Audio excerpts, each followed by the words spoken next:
మొత్తం నిజానికి రేవంత్ రెడ్డి మనసు మొత్తం ఈరోజు ఏపీలోనే ఉండొచ్చు. బాబు సీఎం అవుతుందంటే బాబుతో సమానంగా సంతోషపడ్డ వాళ్ళలో రేవంత్ రెడ్డి కూడా ఒకరని కూడా చెప్తూ ఉంటారు.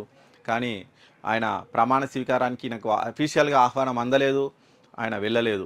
సరే, అఫీషియల్గా ఆహ్వానం అందకపోవడానికి వేరే కారణాలు కూడా ఉన్నాయి. ఎందుకంటే ఇంతకుముందే చెప్పుకున్నాం మనం, చంద్రబాబు కాంగ్రెస్కు పూర్తి విరుద్ధమైనటువంటి కూటంలో, వైరి కూటంలో ఉన్నారు.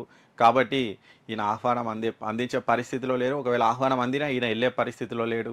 ఎందుకంటే అక్కడ ఆల్రెడీ మోడీ కూడా వచ్చారు. ఒకవేళ ఈయన ఇన్విటేషన్ ఇచ్చినా ఒకవేళ రేవంత్ రెడ్డి కనుక అక్కడికి వెళ్తే మళ్ళీ ఇక్కడ వేరే సమీకరణాలు మొదలైతాయి. మళ్ళీ రేవంత్ రెడ్డి బీజేపీలోకి వెళ్తున్నారు, మోడీని ఆల్రెడీ అప్పుడెప్పుడో ఒకసారి పెద్దన్న అన్నందుకే ఇప్పటి వరకు కూడా రేవంత్ రెడ్డి మీద ట్రోల్స్, ఇక విమర్శలు నడుస్తూనే ఉన్నాయి. మరి ఒకవేళ రేవంత్ రెడ్డి కనుక ఈరోజు ఏపీకి వెళ్ళుంటే మాత్రం ఇక అయిపోయింది. రేవంత్ రెడ్డి బీజేపీలో జాయిన్ అవుతారు, కాంగ్రెస్కి హ్యాండ్ ఇస్తారన్న ప్రచారం జరిగేది. కాబట్టి ఆయన వెళ్ళే పరిస్థితిలో లేరు. ఇక ఈయన కాంగ్రెస్ ముఖ్యమంత్రులను ఆహ్వానించే పరిస్థితిలో బాబు కూడా లేరు. అంటే వీళ్ళిద్దరికీ ఒకరిపై ఒకరికి ఇష్టం ఉన్నా కానీ ఇక ఆ ఇద్దరు అటువైపు ఇటువైపు ఉండేటువంటి పరిస్థితి. అంటే ఇద్దరు ప్రేమించుకుంటున్నారు కానీ కులాలు వేరైనట్టు అయిపోయింది ఇలా పరిస్థితి. ఎందుకంటే పెద్దలు ఒప్పుకోరు కదా. పెద్దలు అంటే వాళ్ళ హైకమాండ్లు. ఇక్కడ మోడీ ఒప్పుకోడు, ఇక్కడ సోనియా గాంధీ ఒప్పుకోదు. వాళ్ళు పెద్దలు, వీళ్ళు ప్రేమించుకుంటున్నారు కానీ ఒకరినొకరు కలుసుకునే పరిస్థితిలో లేరు. ఎవరు? చంద్రబాబు, రేవంత్ రెడ్డి. నిజానికి ఈరోజు చంద్రబాబు ప్రమాణ స్వీకారానికి ఆయన దూరంగా ఉండడం అయితే ఆయన చాలా మిస్ అవుతున్నారు. అందుకే బాబు గారు మిస్ యూ అని మనం చెప్పుకుంటున్నాం. నిజంగానే చంద్రబాబును మిస్ అవుతున్నటువంటి రేవంత్ రెడ్డి ఇన్నర్ ఫీలింగ్లో ఏముందో మనకైతే తెలియదు. కాకపోతే ఆయనను దగ్గర నుంచి చూసినటువంటి వాళ్ళు చెప్తున్నటువంటి దాన్ని మాత్రం, చంద్రబాబు ప్రమాణ స్వీకారాన్ని చేస్తుంటే రేవంత్ రెడ్డి టీవీల్లో చూసిరట, ఆయన బాగా హ్యాపీగా ఫీల్ అయినరని కూడా చెప్తుంటారు. ఆయనకు విషెస్ కూడా ఆల్రెడీ విషెస్ కూడా చెప్పారు చంద్రబాబు సీఎం అవుతున్నందుకు. రెండు రాష్ట్రాల సమస్యలను దగ్గరుండి కూర్చొని పరిష్కరించుకుందామని కూడా ఇక్కడ రేవంత్ రెడ్డి ఆల్రెడీ చంద్రబాబుకు చెప్పినటువంటి పరిస్థితి ఉంది. మరి రానున్న రోజుల్లో ఖచ్చితంగా రెండు రాష్ట్రాల ముఖ్యమంత్రులు కలిసే అవకాశం అయితే ఉంది.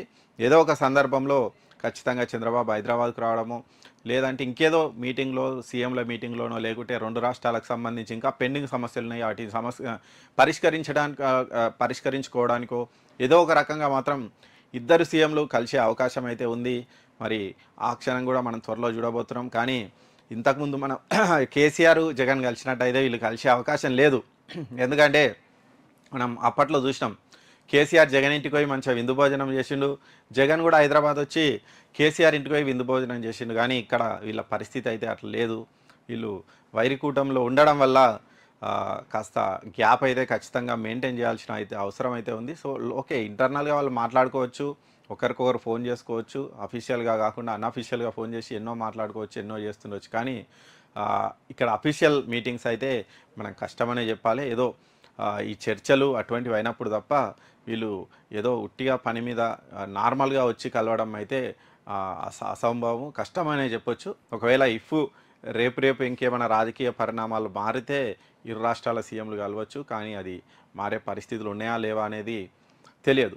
మొత్తానికైతే రేవంత్ రెడ్డి ఈరోజు చాలా హ్యాపీగా ఫీల్ అయ్యారంట. కానీ అక్కడికి ఆయన అంటే ఏపీకి వెళ్ళకుండా ఇంట్లోనే ఉండి ఆయన ప్రమాణ స్వీకారాన్ని అయితే చాలా శ్రద్ధగా చూసిండ్రు అనేది మనకు వస్తున్నటువంటి సమాచారం. చూస్తున్నాం ఒకటి, మిస్ యూ అంట బాబు గారు, మిస్ యూ అంటున్నారు రేవంత్ రెడ్డి. ఎందుకు మిస్ అవుతున్నారు? ఎందుకంటే ఇక్కడ ఆయన ఆల్రెడీ ఇక్కడ సీఎం ఉన్నాడు, అక్కడ ఆయన సహచరుడు, మళ్ళా అనుచరుడు అంటే రేవంత్ రెడ్డి గారికి కోపం వస్తుంది. ఆల్రెడీ మన వార్నింగ్ కూడా ఇచ్చింది కదా ఎవరు అనుచరుడు అని.